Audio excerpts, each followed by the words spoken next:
जैसा कि आपने हमारी एक वीडियो देखी होगी। आज हम मिलते हैं चैप्टर नंबर 10 के साथ, जो कि बहुत ही इम्पोर्टेंट है पेपर के बेस से। जैसा कि आप लोग देख रहे हैं, आज हम इस चैप्टर का परिचय कराएंगे। परिचय मतलब ये क्या है, व्रत है। व्रत में क्या क्या होती है, त्रिज्या होती है और केंद्र होता है, व्यास होता है, जीवा होता है, स्पर्श रेखा और छेदक रेखा। अब हम इनके बारे में समझेंगे, केंद्र क्या है, त्रिज्या क्या है, व्यास क्या है, सब कुछ। तो पहले चलेंगे केंद्र की ओर। जो भी व्रत के मेन पॉइंट होता है, जैसे व्रत के प्रकार रहते हैं, हम खींचते हैं, जो भी होता है उसे क्या कहते हैं, केंद्र। ठीक है, तो हम इसको ओ के डिपोजिट करते हैं। ठीक है, तो हम यहाँ पर क्या लिखेंगे, ओ। केंद्र वाला क्या होता है, ओ। अब सोचेंगे आप त्रिज्या। त्रिज्या क्या होती है, जो भी केंद्र से खींची गई रेखा व्रत के छूती है तो उसे क्या कहते हैं, त्रिज्या। त्रिज्या को हमेशा कहाँ से डिपोजिट करते हैं, आर से। तो ये हमारी क्या होती है, आर। ठीक, अब पूछते हैं व्यास। व्यास हमेशा त्रिज्या का 2 गुना होता है, यानी कि आधी त्रिज्या इधर, आधी त्रिज्या इधर, यानी कि पूरी जो एक रेखा होती है, जो हम कह सकते हैं 180 डिग्री के साथ। ठीक है, तो आर ये क्या होगा, अब व्यास को हम कहाँ डिपोजिट करता है, डी के साथ। अब हम इसके फॉर्मूला को मिलेंगे तो आर बराबर डी इंटू 2 या डी बराबर 2r। ठीक है, ये दो फॉर्मूला क्या के होते हैं, व्यास निकालने के। व्यास से हम रेडियस निकाल सकते हैं और रेडियस से हम व्यास निकाल सकते हैं। ठीक है, अब मिलते हैं जीवा। जीवा क्या होती है, जो भी केंद्र से होकर ना गुजरे उसे जीवा कहते हैं। जैसे कहीं पर भी खींच दो, यहाँ पर भी खींच सकते हैं हम, यहाँ पर भी खींच सकते हैं। इसका नाम रख देते हैं पी क्यू, इसका नाम रख देते हैं एम एन।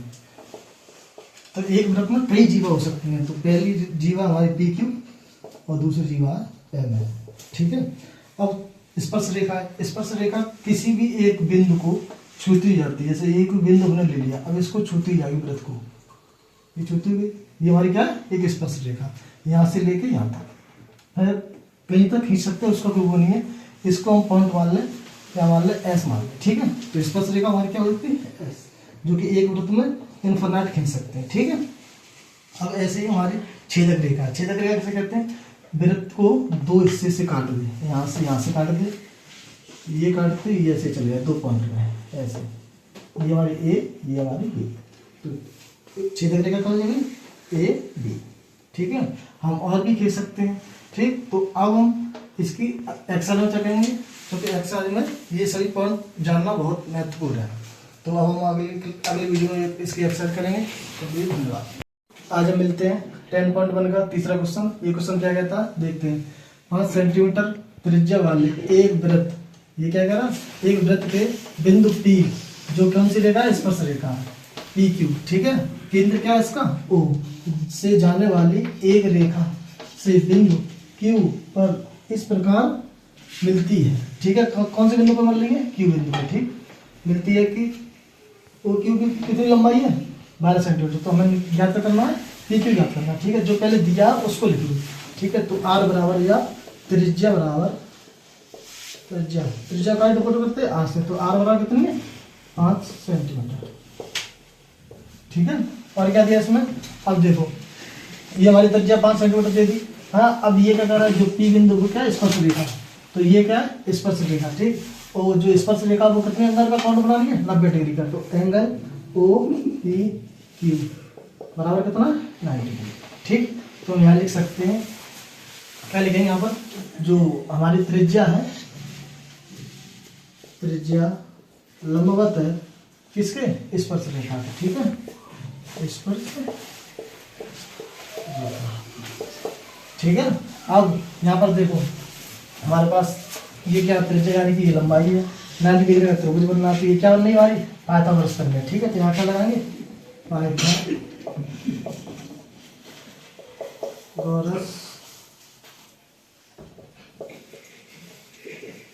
प्रमेय। पाइथागोरस प्रमेय पता, देखो कर्ण बराबर लंब का स्क्वायर प्लस आधार का स्क्वायर। ठीक है, तो कर्ण का स्क्वायर बराबर लंब का स्क्वायर प्लस आधार का स्क्वायर। ठीक है, तो कर्ण कितना दिया, यानी कि ये हमारी कौन सी हो जाती है, कर्ण, ये होती है हमारी लंब, ये होती है हमारी आधार। तो हमें क्या क्या ज्ञात करनी है, जो पी क्यू की है वो है लंबाई ज्ञात करना है। जो कह रहा है पी क्यू की लंबाई ज्ञात करना है।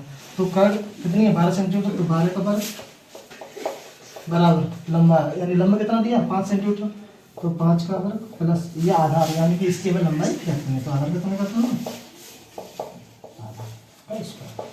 ठीक है, अब इसका स्क्वायर करेंगे तो कितना आएगा 144 बराबर ये वाला 25 प्लस आधार। ठीक, अब हम इस क्वेश्चन क्या करते हैं, तो अगर ये देखो ये का की प्लस की इधर लेकर तो का की संख्या जाएगी माइनस की, तो 144 माइनस 25 बराबर आधार का स्क्वायर। ठीक है, यहाँ इसको लगाना भूल गए इसका। ठीक है, तो 144 से 25 जाएंगे तो कितना बचेगा 119। ठीक है, बराबर आधार का स्क्वायर। ठीक है, यहाँ से इसको रखता है, यहाँ पर क्या लगता है रूट, तो 119 रूट बराबर आधार। ठीक है, तो ये वाली क्या आ गई कितनी की लंबाई, जो कि ऑप्शन नंबर कौन सा होगा डी। ठीक है, मिलते हैं अगले नेक्स्ट वीडियो, तब के लिए धन्यवाद।